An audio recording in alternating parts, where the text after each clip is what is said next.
Hey Queens, thank you once again for choosing my channel.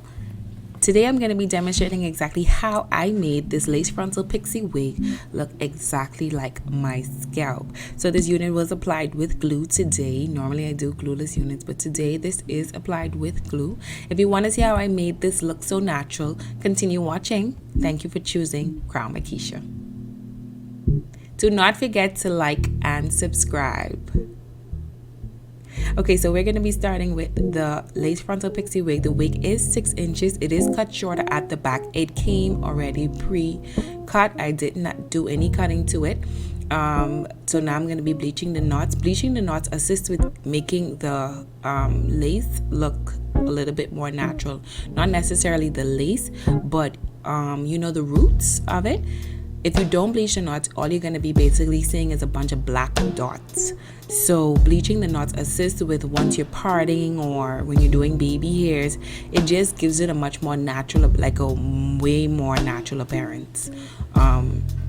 So I'm going ahead with bleaching the knots. I'm leaving the bleach on for 30 minutes. You do not allow the bleach to seep through.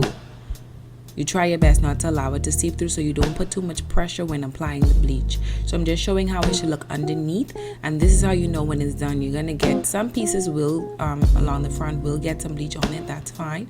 So you should be seeing just a little bit of blonde at the front. So here I'm just washing out the bleach, making sure to get all in between, like the crevices and everything, getting all the bleach out. And I'm going to be following it up with some purple shampoo. We call it Shimmer Lights. I just say purple shampoo. Once you say purple shampoo, the people in the beauty supply store will know exactly what you're talking about. So I just rub it all underneath the frontal, not in the hair per se. And that is going to sit for 15 minutes. And then we wash it out. I didn't include me rinsing it off with conditioner, but I used the Tresemme conditioner to condition my wigs. So the Tresemme, I just put it on and I let it wash out instantly. And I'm also attaching an elastic band to the wig, simply because it's easier for me, especially when applying. And then if the wig starts to lift in some places, at least I just feel more secure that it's not going to fall off. And I do remove the combs from right behind the front because they are nagging. They can stick me in my scalp and I don't want that. So I'm just going to be tweezing straight across the hairline. To any stylist, to anybody just trying out, tweezing is trial and error, really and truly. There's no exact way to tweeze. I can tell you how I tweeze it. I can show you how I tweeze it. But when you go ahead and tweeze, it's still trial and error. You just try not to sit in one area too long. You just continue plucking and moving, plucking and moving. That's the best way I can say. But it was really, really trial and error. Just keep on going. But don't sit in one place because you can cause balding. Make sure to check your work after you're done. This is why I use my big, beautiful paddle brush. And I keep checking as I go to make sure that I'm not over plucking. And I don't sit in front of the hairline when plucking. I try to get behind the hairline to take out the density from the back. You don't need the back to be too heavy. Now, like I said before, I can't tell you exactly how much to pluck, to each his own. I just try to make it look as natural as possible without over plucking or without under plucking too, because it can just be too wiggy sometimes. I'm satisfied with the look. Once you're satisfied with how it looks, then you're welcome to move to the next step. But keep checking your work to make sure that you as the stylist or you as the amateur or whatever we wish to call it, the person applying the wig, make sure you're satisfied with the plucking before you go ahead and put it on.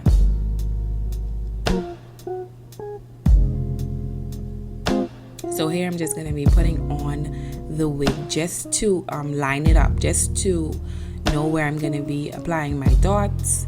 And by dots I just mean markers, because I use markers to indicate exactly where I'm going to be applying the glue.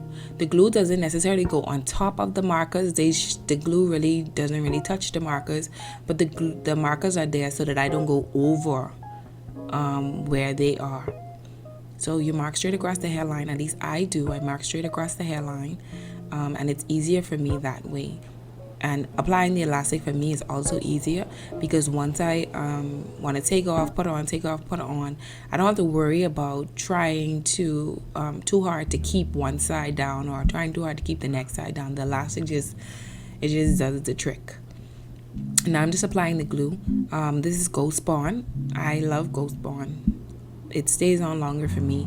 I have medium skin, meaning that it gets oily in certain places like the T-zone, and when you're wearing a frontal, the T-zone is not really a good place to be oily, but the Ghost Bond really does hold it for me. So that's the glue that I've been working with, and from my clients' experience, the Ghost Bond, it stays on sometimes upwards to 2.5 to 3 weeks before you really need a touch-up. And now I'm just applying my wig over. I'm making sure to line up the markers from the frontal to the markers that are still present on my skin. And that is very important. That's why we just don't wipe the markers off right away. You try to line it up with where the markers are on the frontal to where the markers are on your skin. And that way we don't over apply glue or we don't put glue in the wrong place. Everything this should be where it should be.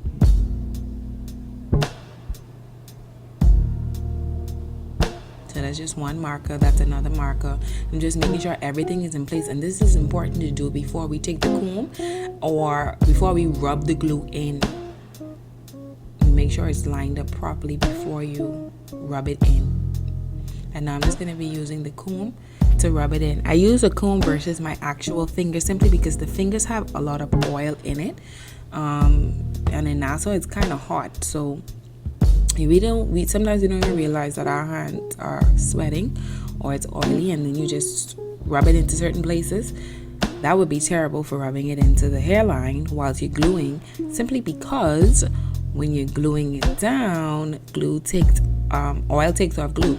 So try not to use your fingertips as much as possible.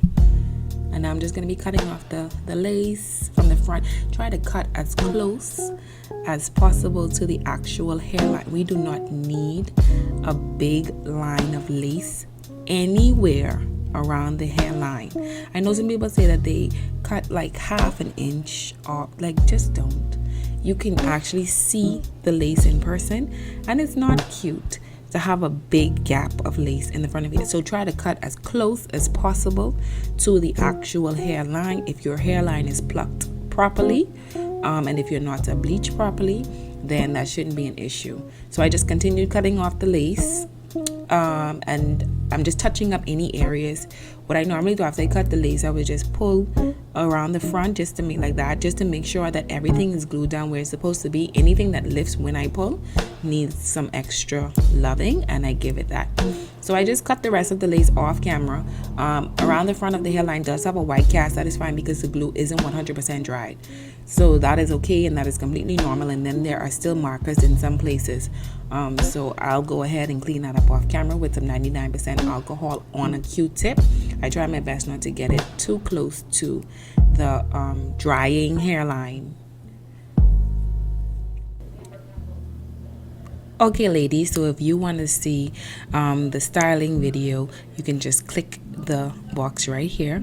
I'm going to also include a link right in the description for part 2.